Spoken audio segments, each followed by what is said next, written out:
In the dead of night, in Montana's deep silence, Shadow's scream woke Elijah Brooks to a reality more terrifying than his nightmares.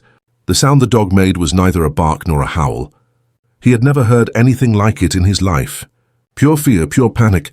When he looked out the bedroom window, he couldn't see his dog's silhouette in the moonlight. Shadow slept at his feet every night. But tonight he wasn't there. Elijah jumped out of bed. His heart pounded in his chest, that familiar adrenaline rush. He knew this feeling well since Afghanistan. Danger, death, loss. He pulled on his pants, grabbed his old leather jacket and rushed outside.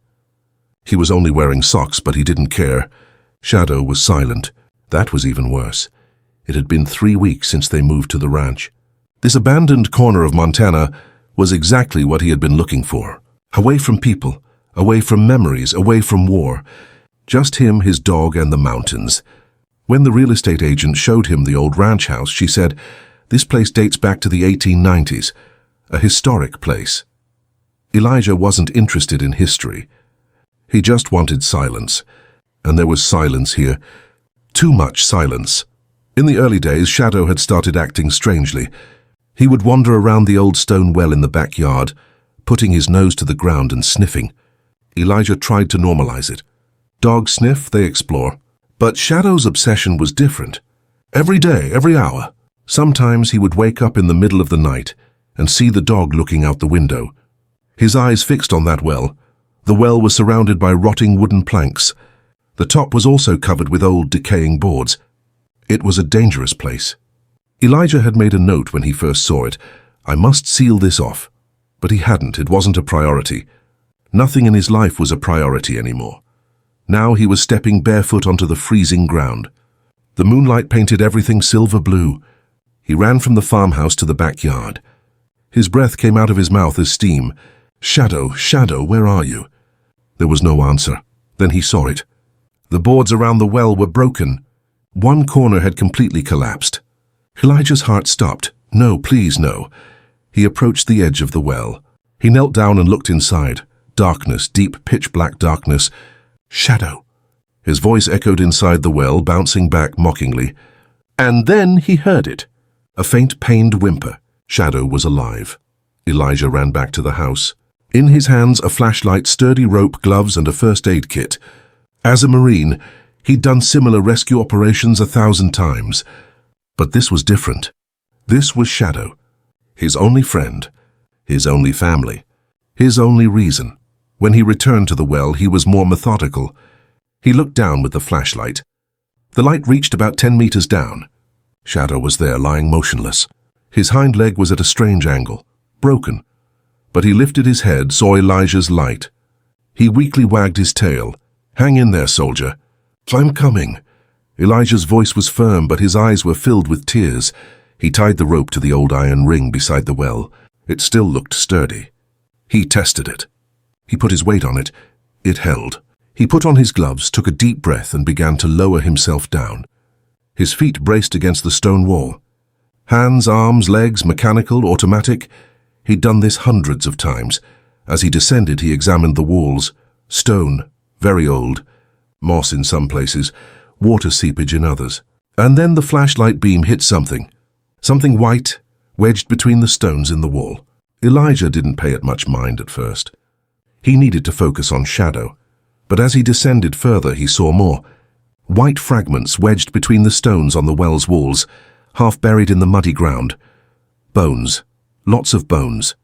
When he reached the bottom of the well, Shadow immediately tried to come over, but his leg wouldn't hold.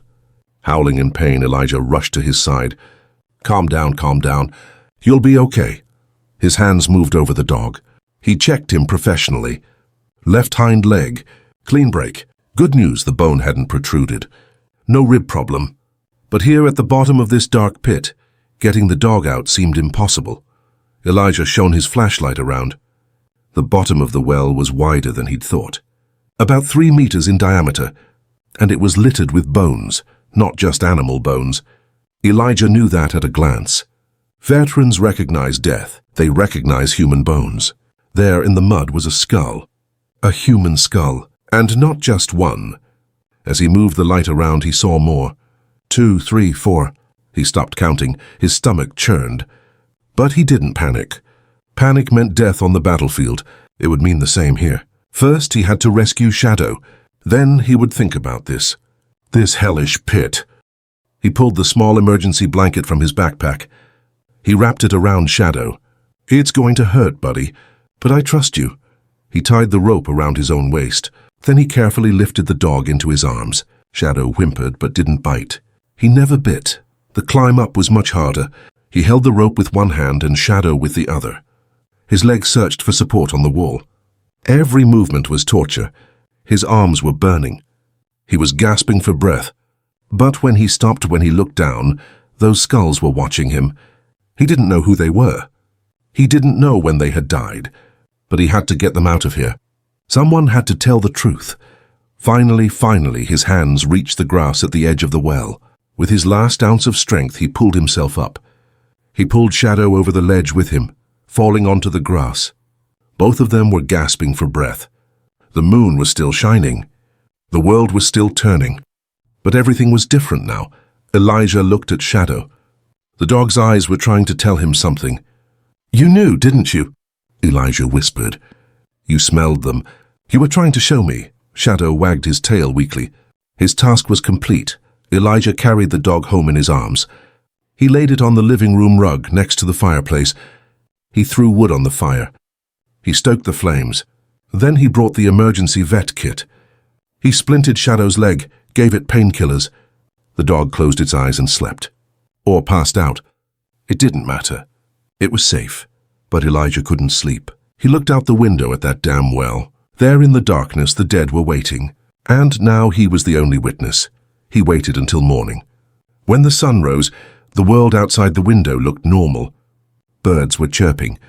The wind was rustling the trees. But inside Elijah, everything had changed. He reached for the phone.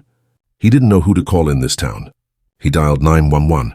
"Emergency services, what's your problem?" "My name is Elijah Brooks. I'm at the old Morrison farm 5 miles out. Here. There are bodies in my well." The voice changed. Suspicious, cautious. "Sir, what kind of bodies are you talking about?" "Human bones. Lots of them. Someone was buried there. Or dumped, I don't know. But they look very old. Stay where you are. The sheriff is on his way." Elijah hung up the phone. Shadow was still asleep. He went outside, walked over to the well. It looked less terrifying in daylight, but he knew what was down there. And who cared? No one. In the middle of Montana, on an abandoned farm, who would leave so many dead bodies? Half an hour later, 2 vehicles arrived. The first was the sheriff's car. The second looked more official, with the town's emblem on it.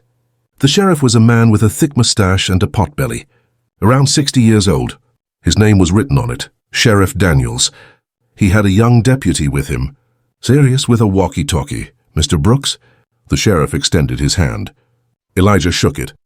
"A firm, dry hand, Sheriff. I just bought the property. My dog fell into the well last night. While I was rescuing him, I found it." "What did you find?" "Human bones." "Lots of them." The sheriff narrowed his eyes. "Are you sure? Sometimes animal bones can be misleading." Elijah's face was stern. "I've served 4 tours, Sheriff. I know a skull when I see one." The sheriff nodded. "All right. Let's see." The 3 walked to the well.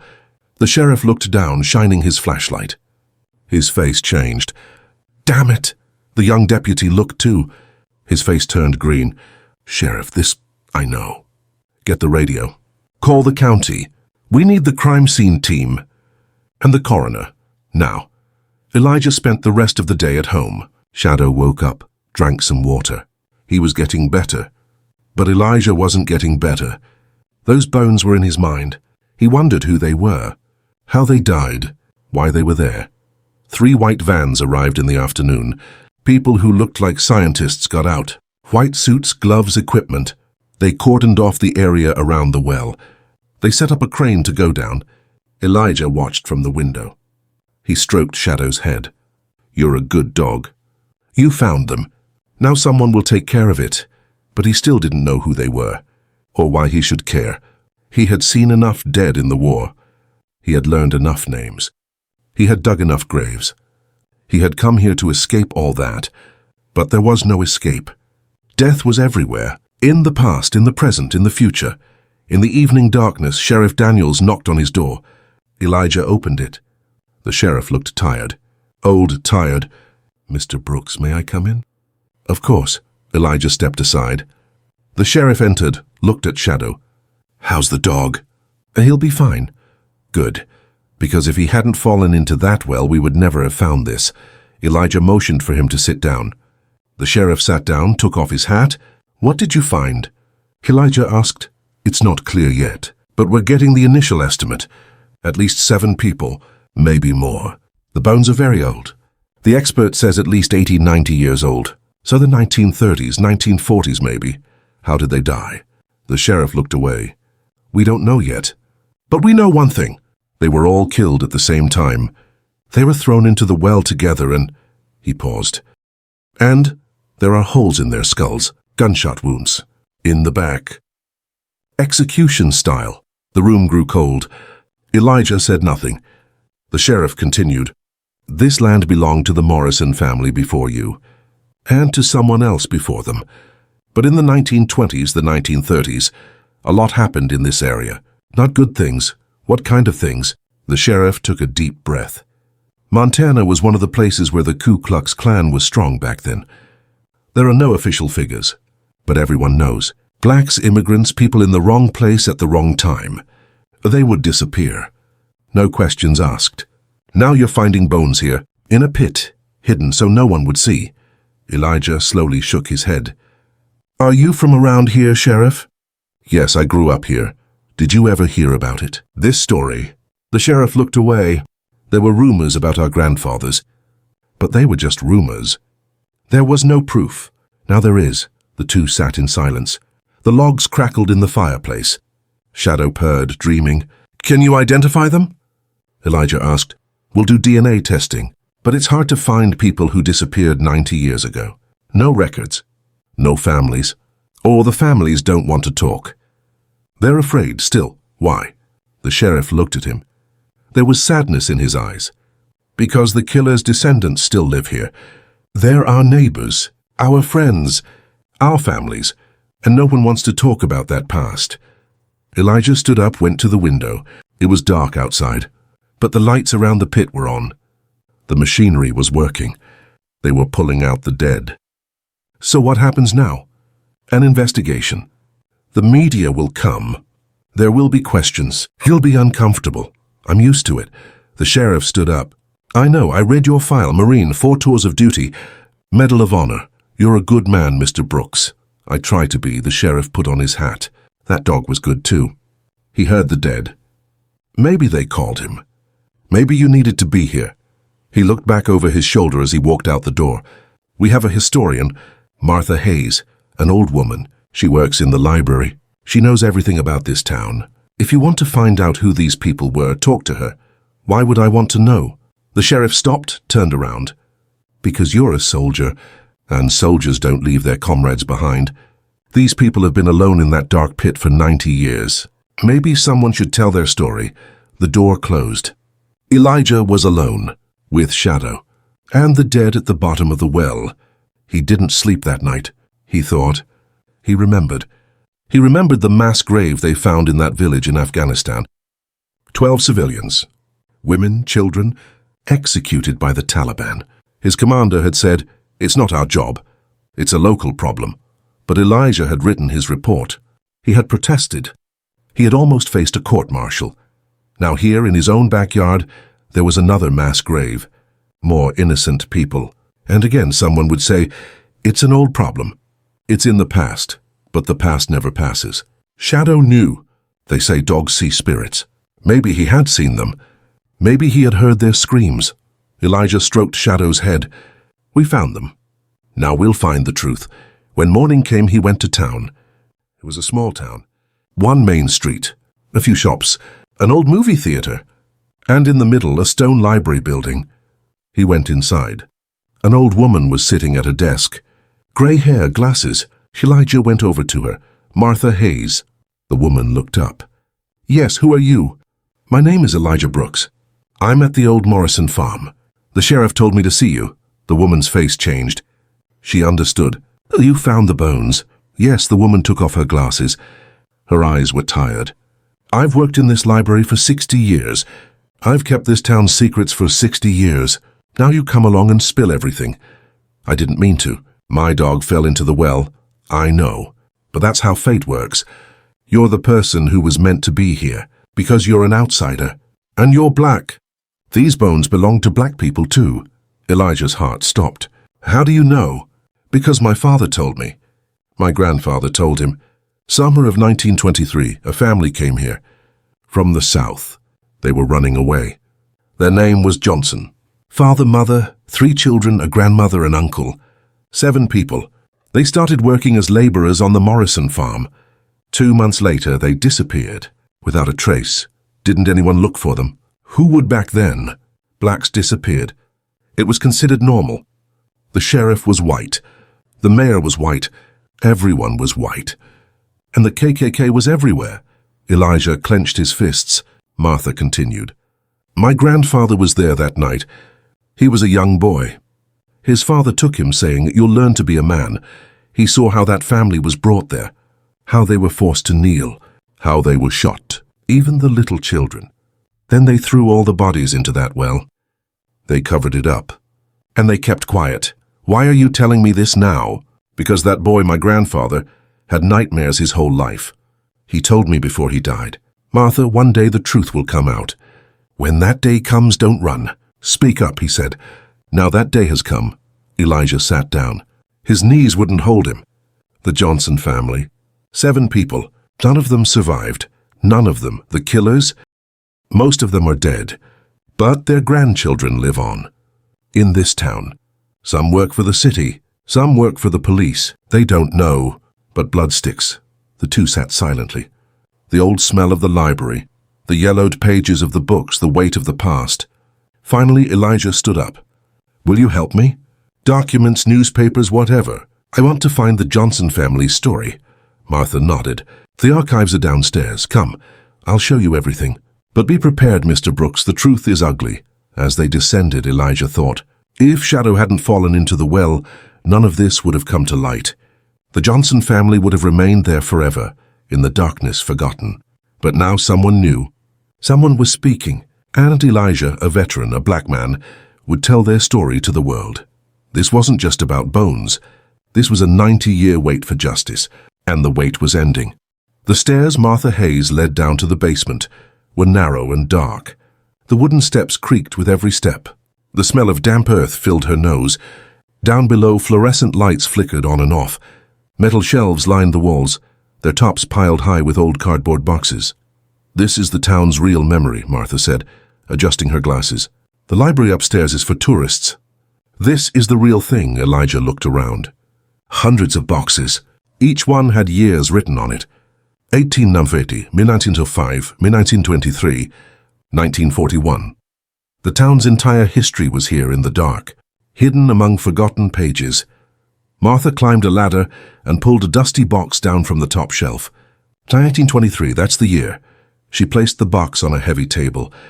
Dust clouds rose into the air. Elijah approached. Inside were old newspapers. Page after page, yellowed and fragile. Martha leafed through them carefully. Our newspaper was small. It came out once a week, but it recorded the important things. Here. She pulled out a page. The headline read, "New Working Family at the Morrison Farm." There was a small photograph underneath. Elijah leaned in, looked closely. The photo was blurry, old, but he could make out 7 people. A man, a woman, 3 children. 2 elderly people in the background. All of them were black. All of them looked serious. Martha pointed at the photo with her finger. Isaiah Johnson. His wife Ruth. Their children, Thomas, 6 years old. Sarah, 8 years old. Rebecca, 10 years old. Ruth's mother, Mama Grace. Isaiah's brother, Samuel. 7 people. Just like the 7 skulls you found in your well. Elijah's breath caught. They weren't just bones anymore. They had names. They had faces. Thomas was 6 years old, a 6-year-old child. Executed by a bullet. Is there more? His voice cracked. Martha pulled out another newspaper. 2 months later, a small note. The Johnson family left their job. They returned south. That's it. No questions. No investigation? As if they had never existed. Didn't anyone suspect anything? Martha gave a bitter smile. Mr. Brooks, in those years, no one cared if a black family disappeared. Especially in Montana. Especially in Klan territory. Elijah sat down at the table. His hands were shaking. Anger, pain, helplessness. He felt it all. Who were the killers? Martha silently brought another box. She took out a notebook. It was filled with handwriting. This is my grandfather's diary. He gave it to me before he died. Burn it, he said. But I couldn't. The truth is important, he always said. He wrote about what happened that night here. She opened the notebook. She showed him a page. Elijah began to read. The handwriting was shaky, the writing of an old man. But the words were clear. August 17th, 1923, my father took me to the farm. It was nighttime. The other men were there. 15 of them, all familiar. They wore white sheets. Their faces were covered. But I recognized their voices. Mr. Morrison, the farm owner, Sheriff Tucker, Mayor Whitmore, Dr. Harrison, the others. Elijah continued reading. The words grew heavy, difficult. He described how the Johnson family was driven from their home. How they begged. How Ruth protected her children. How Isaiah shouted, "We did nothing wrong." My father said, "This is our land. Blacks cannot live here. You refuse to leave. Now this is your punishment." Then the execution. One by one. First Isaiah, then Samuel, then Ruth's mother, then Ruth, and then God, then the children. All three of them. Little Thomas cried until the last moment. Rebecca, his sister, asked, "Does it hurt?" And someone, it wasn't clear who was speaking, but it was obvious, said, "It won't hurt much," and fired. Elijah closed the notebook. He felt sick. He turned away from the room. Martha held him. "Sit down, breathe." How? Elijah couldn't speak. How could someone do this to children? Hate, Martha said quietly, and fear. The Johnson family was hard-working, smart. Isaiah could read and write. He was teaching his children. Some people got upset. If the blacks get too smart, they'll surpass us, they said. They need to know their place, and Morrison had invited them to his land himself. But the Klan members convinced him. Either they'll leave or they'll disappear. Morrison chose the latter. Elijah stood up. Are Morrison's grandchildren still alive? Yes, his grandson, James Morrison. He sold that land before you bought it. You bought it without knowing. He sold it without knowing. But his grandfather knew. He was there that night. He pulled the trigger. Others? Martha looked at the list. Sheriff Tucker. His grandson is now our mayor, Robert Tucker. Dr. Harrison. His grandson opened a clinic, Dr. Harrison. The Whitmore family is still the richest family here. 15 men were there. 15 families have this crime in their blood. Elijah walked backwards. What should I do? I told the sheriff. The crime scene team is here. What can I do? Martha approached him, placing her hand on his shoulder. You can talk. You can tell the truth. To the media, to the newspapers, to television. You can tell the story of the Johnson family.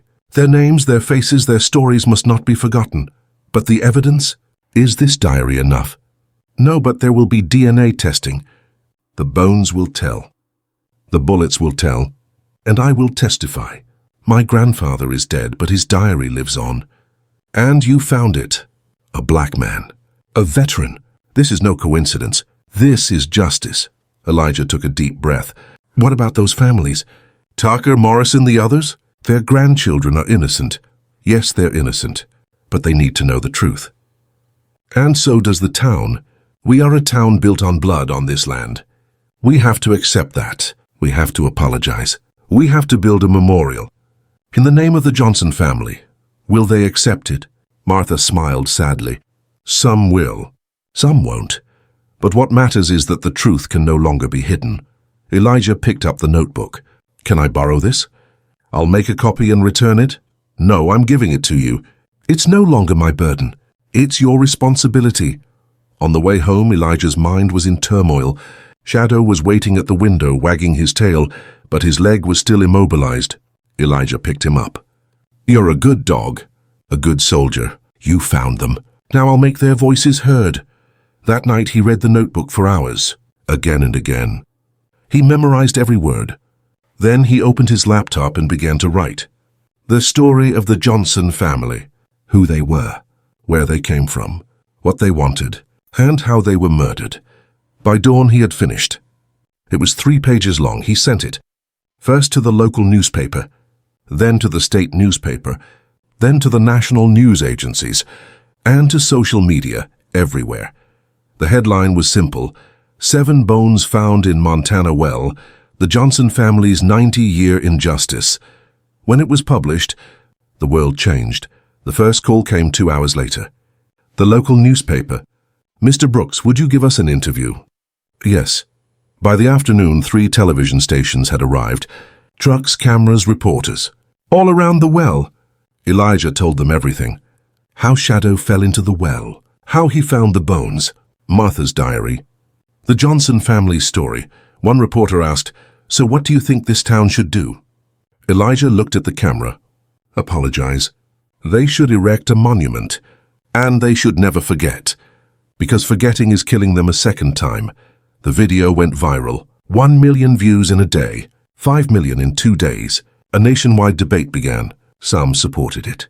The truth must come out. Some were angry. Old stories, let them stay in the past. But a descendant of the Johnson family came forward. His name was Marcus Johnson. He lived in Chicago. He spoke through tears in a television interview. "I never knew my great-great-grandfather. It was always told in the family.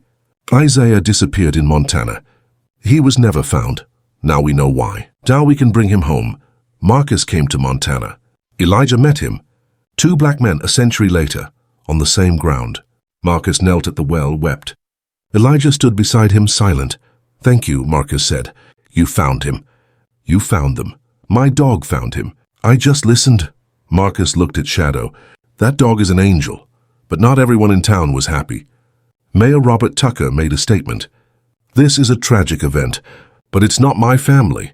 It's not my grandfather. The DNA test hasn't come back yet. The accusations are premature, but the DNA test came back, and the bones belong to Isaiah Johnson, to Ruth Johnson, to their children, to all of them. It was undoubtedly the Johnson family." And the bullet analyses revealed other things. Guns used in the 1920s, guns only found in certain families in that area. The Morrison family, the Tucker family, the Harrison family. One evening late at night, Elijah's doorbell rang. When he opened it, an old man was standing there. In his 80s, Elijah didn't recognize him.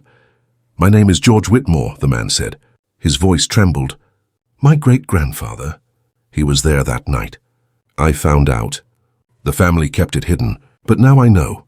Elijah waited silently. "I wanted to apologize on behalf of my family. What they did was horrific, indefensible.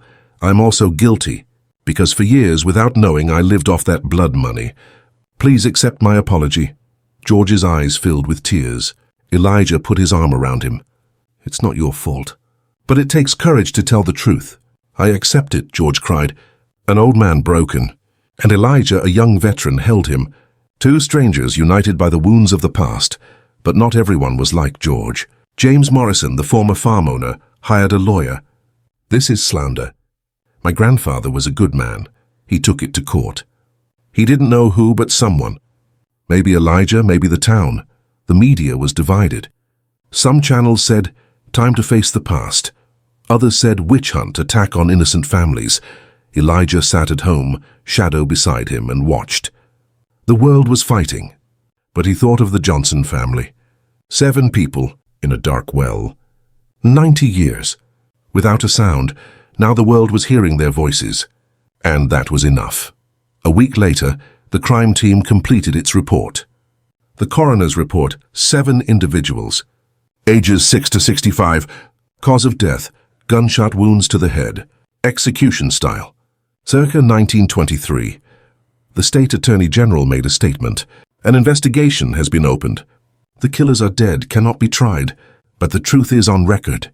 We offer an official apology on behalf of the Johnson family. It wasn't enough, but it was a start. He planned a memorial service with Elijah Marcus. In the town square, everyone was invited. He didn't know if they would come, but they prepared. When the day came, hundreds gathered. Some for support, some out of curiosity, some out of anger. The crowd was mixed. Elijah stepped up to the podium. Shadow was beside him. He spoke. 90 years ago, 7 people were murdered on this land. Their crime was being black, and wanting to read, and wanting to live. Those who killed them wore white sheets, but underneath those sheets were our neighbors, our friends, our families. The crowd fell silent. I tell you this as a veteran. Killing on the battlefield is easy, because the enemy is abstract. But here at home, killing your neighbor, that is hatred, pure hatred, and that hatred is still among us. Maybe in whispers, maybe in silence. But it's there. Some nodded. Some looked away. The Johnson family can no longer speak. But I can speak. You can speak. Marcus can speak. We can tell the truth. And maybe, just maybe, one day this land will be cleansed. Maybe the blood will be washed away. Maybe we will heal. Applause. Slow at first, then louder. Half applauded. Half remained silent. But Elijah didn't care. Marcus spoke. Shadow sat patiently. Martha spoke. George Whitmore spoke. They all said the same thing. We will never forget. And that day in the town square, a small stone monument was erected. It read, in memory of the Johnson family. Isaiah, Ruth, Thomas, Sarah, Rebecca, Mama Grace, Samuel, murdered on this land in 1923. Unjustly, unforgivable, never forgotten. Elijah stood before the monument, Shadow beside him, Marcus beside him, and hundreds of people stood silently, paying their respects. As the sun set, Elijah returned home. He walked with Shadow. When they reached the farm, the well was still open, but it was no longer frightening. It was just empty. Elijah went to the edge. Rest in peace, he said. I heard your voices. I told your story. You are free now. The wind blew past, and in that moment Elijah could have sworn he heard a faint whisper. Thank you. Maybe it was his imagination. Maybe it was the wind. But Elijah smiled. His task was complete. On the day the monument was erected, Elijah Brooks was not the town's hero. Half loved him, half hated him, but he didn't care. He had done his duty. He had given voice to the Johnson family. The rest was the town's problem. When he returned home, Shadow slept in his lap. His leg was healing. The vet had said, he'll be on crutches for another 6 weeks, but then he'll be completely healed. He was a good dog. A rescue dog. But the story wasn't over, because the truth is never simple. And in this small town in Montana, there were 90-year-old secrets. Shadow knew. Elijah didn't yet. 3 days after the monument ceremony, there was a knock at the door. When Elijah opened it, an elderly woman stood there. She must have been around 90. Small, stooped, but her eyes were clear, intelligent. Her white hair was pulled back in a bun. She wore an old blue dress. Mr. Brooks? Her voice trembled but was determined. Yes, come in. The woman slowly entered. She had a cane. Elijah took her arm and helped her sit on the couch. Shadow came over and began sniffing. The woman stroked his head. Good dog. He found them, didn't he? Yes, who are you? The woman took a deep breath. My name is Eleanor Morrison, James Morrison's mother, and the granddaughter of the former farm owner, William Morrison. Elijah's body tensed. Morrison, the man who led the lynching. Can I help you? Eleanor shook her head. My son put you on trial. I know, but he's wrong, I told him. Really run away, I said. But he wouldn't listen. Men never listen. What should he have listened to? Eleanor looked at him. Tears welled in her eyes. I was 10 years old. The summer of 1923. I loved my grandfather. He was a strong man. But that night, that terrible night, he was different. He came home in the early hours. His hands were shaking. He was crying. I had never seen him cry in my life. Elijah leaned forward. What did he say? Nothing at first. But I saw. There was blood on his pants, mud on his shoes, and on his hands. The smell of gunpowder on his hands. I was a child, but I knew. Something had happened. Something bad. Eleanor pulled an old envelope from her pocket, yellowed, torn. When my grandfather died in 1945, I gathered his belongings. I found this envelope. There was a letter inside. It was addressed to me, but he said I should open it after he died. I opened it, I read it, and I kept it all my life because I was protecting my family. But enough is enough. The truth matters. Elijah took the envelope. It was a letter written in old ink.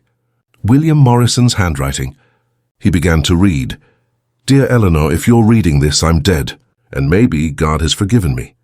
But I don't know, because I did something unforgivable. In the summer of 1923, I killed the Johnson family. 7 people. 3 of them were children. And I killed them all." Elijah's hands trembled. It was a confession. A full confession. The letter continued. "I wasn't the leader, but I was the worst, because I brought them to my farm. I hired them. I trusted them. And then the Klan came. Either you get rid of them or we will," they said. I was afraid. I was afraid of losing my money. I was afraid of losing my reputation. And I showed weakness.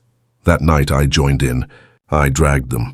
Isaiah begged me, "Mr. Morrison, you're a good man. Help us," he said. But I didn't help. I pulled my gun, and I fired. First I killed little Thomas. He was 6 years old. Then Sarah, she was 8. Then Rebecca, she was 10. We threw the pile of bodies into the well, and covered it up, and returned home, and never spoke of it.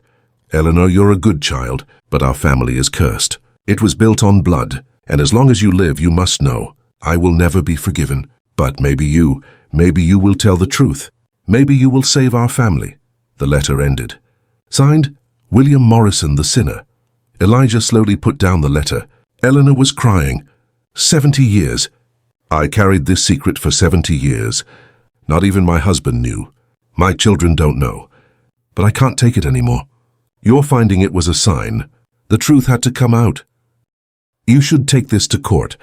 To the lawyer. This is official evidence. Eleanor shook her head. I know. But I wanted to bring it to you first, because you found them. You were their voice. This letter belongs to you. Mrs. Eleanor, if you do this, your family will turn their backs on you. Your son, your grandchildren, all of them. Eleanor smiled, painfully but peacefully. I'm 92 years old. I can see death, and I want to be clean before I die. My family's anger is not more important than justice for the Johnson family. Elijah stood up, took the woman's hand. You're a very brave woman. No, I'm just a very tired woman. That day, Eleanor delivered the letter to the State Attorney General's office. Elijah was with her. The media was everywhere. Cameras, flashes, questions. Mrs. Morrison, do you admit your family's guilt? Yes, I admit it. And I apologize. To the Johnson family. To Montana. To Gartwent, will your son withdraw the lawsuit? I don't know. But even if he doesn't, I don't care. The real court is more important. Her son, James Morrison, made a statement. My mother is old. She's confused. This letter may not be true. But no one believed him anymore. The letter went to criminal analysts. Ink test, paper test, handwriting analysis. They all showed the same result. Genuine. Written around 1945.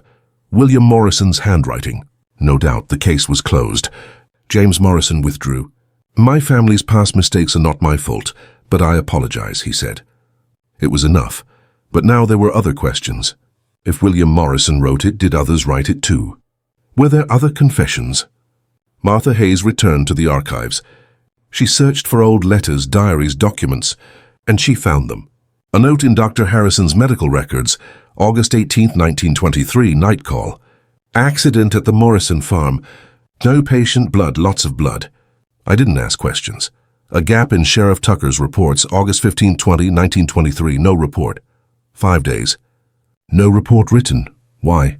Because he tried to hide it. A decision in the town council records, September 1923. The old Morrison well will be officially closed. For safety reasons. Safety? Or to cover it up. Each document was another piece of evidence. The whole town knew. So either they participated themselves, or they turned a blind eye. They were all guilty. Elijah shared this with Marcus. What should we do? Marcus asked. We should write a book. We should make a documentary. The world should know. Not just the Johnson family. The whole system. The whole clan, all the silence, Marcus agreed. Let's get started. But some didn't want that.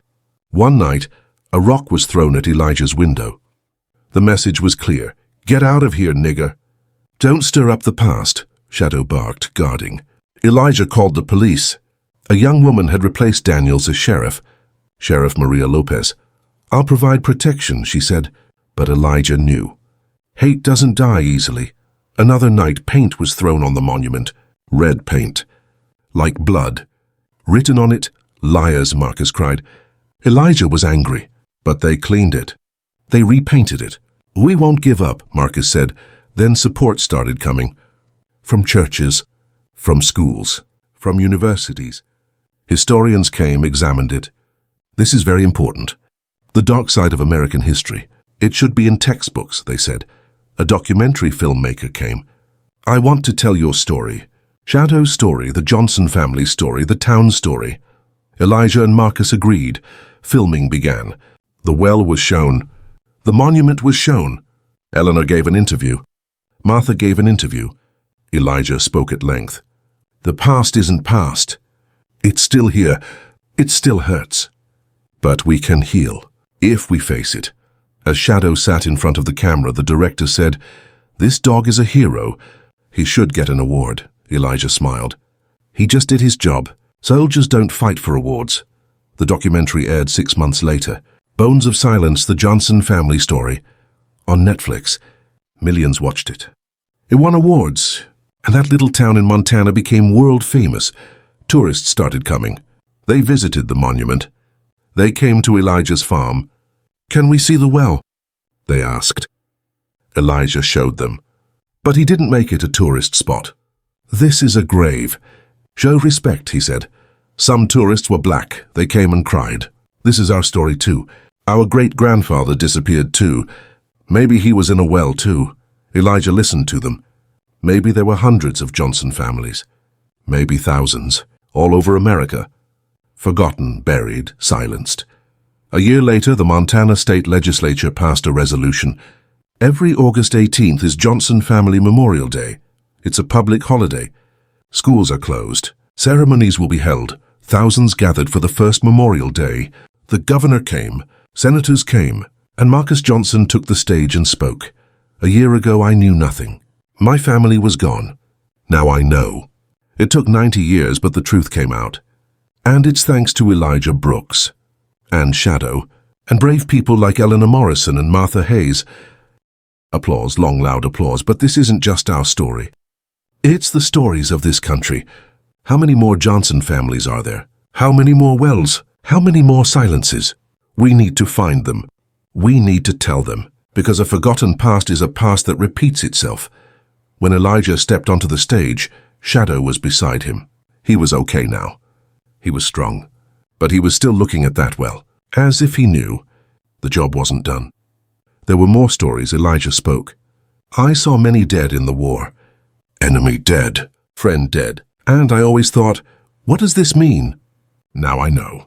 Meaning is remembering. Meaning is speaking. Meaning is never letting go again. The Johnson family is dead, but their voice isn't dead, because we talk, because Shadow found it, because the truth is powerful. A lie can hide for 90 years, but the truth comes out sooner or later." The crowd stood and applauded. Elijah looked at Shadow. The dog wagged his tail. His job was done. But that night, when they returned home, Shadow went to the well again. He sniffed and barked softly. Elijah approached. "What is it? Is there something else?" Shadow dug with his paw. Next to the well under the ground, there was something else. Elijah brought his shovel. He dug and found it, a small metal box, rusty old. Inside was a notebook, and on the first page, "If you're reading this, remember me. My name is Isaiah Johnson, and I don't want to die." Elijah's breath caught. Isaiah's diary. He had written about his last days. Here, by the well hidden, he opened it. He read, and he cried, because Isaiah wasn't just a scared man. He was a father who loved his family, a teacher who wanted to teach his children, a man who wanted to survive. "Tell Ruth I loved her. Tell my children they were going to change the world. And whoever reads this, tell them not to forget. There are thousands like us, silent, lost but real. Final sentence. Now, God, please forgive us. And please let someone find us." Elijah closed the notebook. He looked at Shadow. "We found them, and we will tell their story. Forever." The next day, the notebook was given to Marcus. Marcus read it, crying. My great-great-grandfather's voice. I'm hearing it for the first time. The notebook was placed in the museum, under the name Isaiah Johnson's Testament. Hundreds of people came every day to read it. And they cried, and they learned Elijah was now a hero, whether he wanted to be or not. He received awards. He gave speeches. But what he loved most was sitting at home with Shadow, quietly, peacefully. One evening Martha came. They drank tea. "You did it," Martha said. "You told the truth. We did it. You, Eleanor, Marcus. All of us," Martha smiled. "Maybe now the town will heal. Maybe, or maybe it's just beginning. But what matters is there are no more lies." As the sun set, Elijah went outside. He looked at the well. It was sealed now. Concrete had been poured over it, but a plaque had been placed there. "This is sacred ground. 7 spirits lay here. Now they are free." Shadow sat beside him. Elijah stroked his head.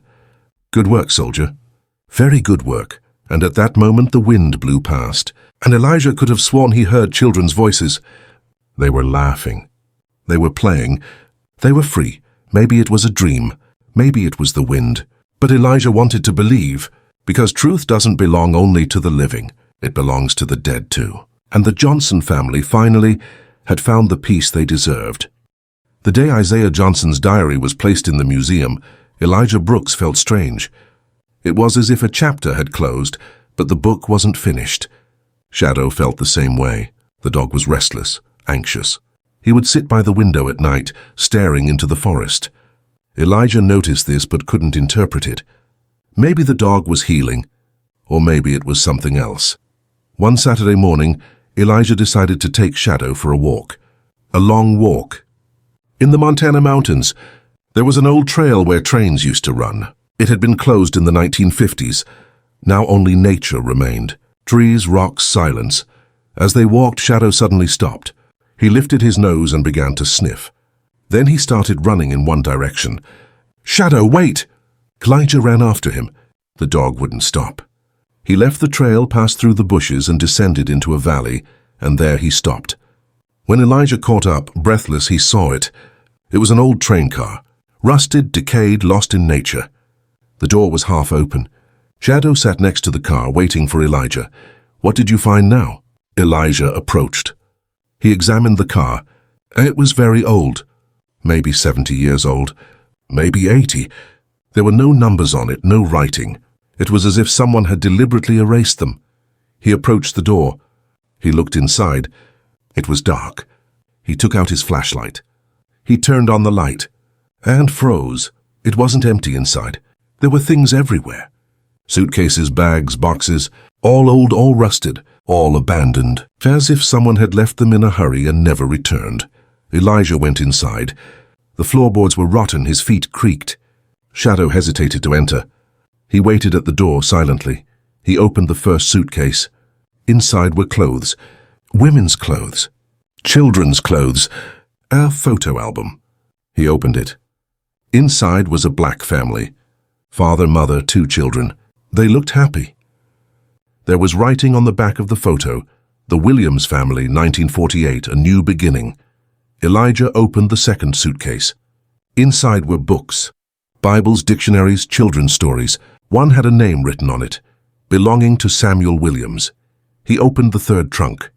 Inside were toys, old wooden toys. A train, a doll, a ball, all handmade. Made with love, Elijah walked back. What did this mean? A family had left their suitcases here. But why? Where had they gone? There were 12 suitcases in the wagon. Elijah opened them all. Each one contained the belongings of a different family. There were names: Williams, Jackson, Thompson, Brown, Davis. 5 different families. All black. All between 1948 and 1950. And on the wall at the back of the car there was an inscription carved into it. Elijah read it with his flashlight. "They forced us on board. They said we were going back south. But we know it's a lie. God help us." June 15, 1949. Elijah's heart raced, forcibly, to the south. 1949, this was a deportation, forced migration. Or worse, he immediately pulled out his phone. He called Sheriff Lopez. "Sheriff, I found something else. An old train car. There are family belongings inside. I think something happened. Something bad. Where are you?" "On the old train tracks. 5 miles north. I'm coming. Don't touch anything." Elijah went outside. Shadow came to him. Elijah crouched down, petting the dog's head. What are you after? Why do you keep finding all these dead stories? Shadow just looked at him. There was something in his eyes, duty, loyalty, as if he knew. These stories had to be told. Sheriff Lopez arrived an hour later. He was accompanied by 2 deputies and Martha Hayes. Martha cried when she saw the wagon. I knew it. I always knew, but I had no proof. What did you know? Elijah asked. Martha entered the wagon. She looked at the belongings. From 1948 to 1952, hundreds of black families disappeared from Montana. The official explanation, they returned to the South, but the families never arrived. They never wrote letters. They never called. It was as if they vanished. How could they vanish? Martha opened a suitcase. She pulled out a ticket. Montana-Mississippi Express. June 15, 1949. The Williams family. 4 people. She looked at the ticket. This ticket was never used. It's intact. So the train never made it to Mississippi. Sheriff Lopez examined the outside of the car. This car is special. It's a freight car, not for passengers. Someone put these families on here. Promised and will take you home, but didn't. So what happened? I don't know. But these suitcases are here. So the families went somewhere else. Or were taken somewhere else. Martha picked up the phone. So I'll look at the records in the archives. June 1949. I'll find out what happened. That night everyone was quiet. Elijah went home but couldn't sleep. Questions swirled in his head. 5 families, maybe 20 people, children, babies. Where had they gone? In the morning, Martha called. Come to the library. I found something. Elijah and Shadow ran over. Martha had opened an old newspaper on the table. June 17, 1949. A small news item. Train accident on the Northern Line. Freight car derailed. No damage, no injuries, no damage. But the car is still there, abandoned. Yes, because it wasn't an accident. They derailed it on purpose. They left the families there. Then they took the freight train back. But they forgot the car. Or they wanted to hide it. What about the families? Martha pulled out another document, handwritten. City Council Secret Meeting Minutes. June 18, 1949. The Negro problem has been solved. Families relocated to another area. The town has been cleaned up. Elijah got angry. Cleaned up? People aren't trash. They were to them. In the 1940s, the Klan was still powerful in Montana, and the economy was bad after the war. White workers wanted jobs. Black families were said to be taking up space, and they decided, we'll send them all away. Where did they send them? Martha shrugged. I don't know. Maybe really to the south. Maybe to camps, maybe nowhere. Elijah buried his face in his hands. Like the Johnson family? Were they killed? I hope not. But I fear so. Sheriff Lopez sent the suitcases to the lab for DNA testing. If these families have descendants, we'll find them. 2 weeks later, the results came back. A descendant of the Williams family was found. She lived in Chicago. Her name was Denise Williams. The sheriff called her Ms. Williams. Was your great-great-grandfather Samuel Williams? Yes, he disappeared in 1949. His family, too. They were never found. I found him. Or rather, I found his belongings. Denise flew to Montana. Elijah met her by the wagon. When the woman saw the suitcases, she collapsed. My grandmother used to talk about this suitcase. She said it was blue with leather corners. Here it is. They opened the suitcase. There was a photograph inside. Denise cried. This is my great-great-grandfather. I never knew him, but my mother showed me his picture. What happened to them? Elijah asked. We don't know. My mother said they forced them out of Montana. They sent a train, but it never came. The family searched for years. The police didn't care. They said, you left on your own. Here's not our problem. And it was forgotten. Elijah told Denise what Martha had found. The newspapers, the documents, the secret records. Denise shook her head. So that's how it was. The town didn't want them, and they destroyed them. There's no proof. Maybe they really did go somewhere else. Maybe, but why are these suitcases here? Why were they abandoned? Why were there no letters? No, Mr. Brooks, they were murdered. Just like the Johnson family. Denise saw the writing on the wagon wall. She placed her hand on it. This is where they lived their last days. Here they knew they were dying. But they wrote, so someone would read it. That day, the grandchildren of 5 families began to be found. One from the Jackson family was in Texas. One from the Thompson family was in New York. They all told the same story. Our families disappeared from Montana in 1949. They were never found. The media came again. But this time it wasn't national. It was international. BBC, CNN, Al Jazeera. Second mass disappearance found in Montana. That's what the headlines said. Elijah spoke in interviews. This isn't just a Montana problem. It's an American problem. Black families have been disappearing for years. Systematically. It was never investigated. Because nobody cared. What are you going to do about it? The reporter asked. I will investigate. I will find every missing family. I will collect every item. And I will build a museum. The Museum of Forgotten Families. There all their stories will be told. Shadow was sitting at Elijah's feet during the interview. The reporter asked, This dog found it again. How does he do it? Elijah stroked Shadow. I don't know. Maybe he has a special talent. Maybe he hears the voices of the dead. Or maybe God sends him. What matters is that he finds them. And we tell their stories. The wagon was moved to the museum. It was exhibited under the name 1949 Deportation Wagon. Every suitcase inside was open, every item visible. Visitors entered, saw the family's photos, read their stories, and they cried. But Elijah wasn't satisfied. This is 5 families. What about the others?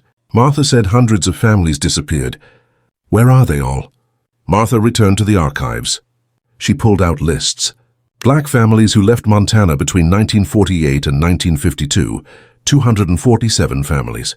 A total of under 100 people. None of them are registered at their destination. 100 people can't just disappear. They did, because it was a systematic deportation. The clan, the city, the train company, the police, they all worked together. The families were rounded up, put on trains, and disappeared. What happened to their bodies? Martha was silent. Then she whispered, I don't know. But I guess there's a lot of space in the mountains. Deep valleys.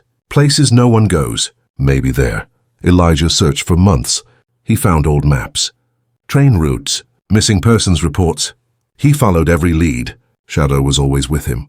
Walking in the woods, the dog would stop, sniff. Sometimes he'd lead them somewhere. But most of the time, just bushes, rocks. Then one day, Shadow led Elijah to a deep canyon. They walked for hours, and there they found it. A mass grave, unopened, covered with rocks. But Shadow knew. Elijah called Sheriff Lopez. I found another grave. A big one, a very big one. Teams came. They dug, and they found 22 skeletons. Women, men, children, all in 1940s clothing. All executed, shot in the head. DNA testing began. As the results came in, families were found. The Jackson family, the Thompson family, the Davis family. They were all there, dead, buried, forgotten. Marcus Johnson returned to Montana. We need to hold a second memorial service. This time not just for the Johnson family, for all the families. The ceremony was held in the town square, but this time it was bigger. Thousands of people. The governor, senators, human rights organizations. Everyone. Elijah spoke. 2 years ago, Shadow fell into a well. We found the Johnson family. Then he found a wagon. 5 more families. Then he found a grave. 22 more people. Now the question is, how many more are there? Silence. Historians say that between 1948 and 1952, 100 black Montanans disappeared. We've only found 30. Where are the remaining 1 through 70? We must answer. We must find them. We must tell their stories. And it's not just Montana. Idaho, Wyoming, Oregon. Every state has similar stories. Black families disappeared. It was never investigated. Why? Because nobody cared. But now we care. Now we're searching. And we will find them. The applause lasted a long time. And that day, the state of Montana established a commission. The Missing Black Families Commission. Its mission to investigate every missing family. To find the families. To tell their stories. Elijah was made chairman of the commission. There's no one better than you, they said. He accepted. But not alone. Shadow is on the team too. The dog officially received the title Forensic Detective Dog. An award ceremony was held. Shadow came on stage. They pinned a medal on him. Elijah smiled. Good soldier. Very good soldier. They worked for 2 years. They searched every corner of Montana. Shadow found 36 different locations. Some weren't graves, some were just old houses, abandoned belongings, but each one told a story. In the end, they found 427 missing persons. The remaining 673 were still missing. But the work continued, and the Museum of Forgotten Families opened. In Helena, the capital of Montana, a large 3-story building. Each floor told a different story. The Johnson family, the Wagon families, the Grave families, and those still missing. A statue was placed at the museum's entrance. Elijah and Shadow, bronze, Elijah kneeling, Shadow beside him, both looking down. It read at the base, "And we heard your voice. We told your story. Hundreds of thousands came on opening day. Grandchildren, historians, journalists, everyone. Elijah spoke one last time. I was just a veteran. I was looking for silence. But Shadow showed me. There is no silence. The past always speaks, and our job is to listen." The Johnson family waited 90 years. The Wagon family 75 years. The Grave families 50 years. But in the end it was found. In the end it was told, because someone listened. Now I am growing old. So is Shadow. But the museum is here. The stories are here. And you are here. You will listen.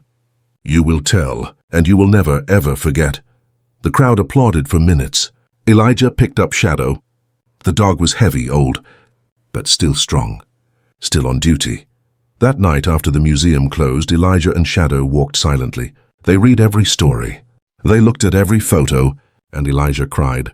For the first time. He had stayed strong for 2 years, but now he let go. We did it, Shadow. We gave them a voice. They're not alone anymore. Shadow rested his head on Elijah's lap, and there they sat, in the dark, with the dead, silently. 3 years later, Elijah Brooks died. Heart attack at home. Shadow was there.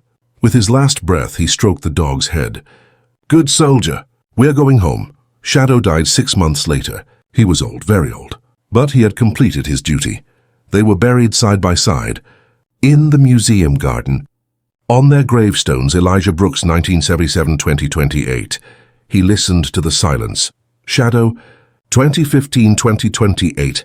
He found the lost. Every year, thousands of people come to visit their graves. They leave flowers, and they give thanks, because they weren't just a man and a dog. They were the guardians of truth, the soldiers of justice, and the voice of stories. In Montana, every August 18th is now Remembrance Day. Schools are closed. Families go to the museum. Children learn about the Johnson family, the Wagon family, the Grave family, and every visitor leaves the museum with a promise. I will not forget. I will tell, and I will never be silenced again, because Shadow showed us the past isn't buried. It just waits until someone listens, and Elijah showed us. One person can make a difference. One voice can break 1,000 silences. Now when the wind blows through the Montana mountains at night, some swear they hear it. A dog barking, and a man's voice. I found them. They're home now. Maybe it's a dream. Maybe it's the wind. But maybe it's real, because some missions never end. Some soldiers never retire, and some stories are told forever. The Johnson families, the Wagon families, the Grave families, and the thousands still missing, Shadow and Elijah became voices. And voices never die.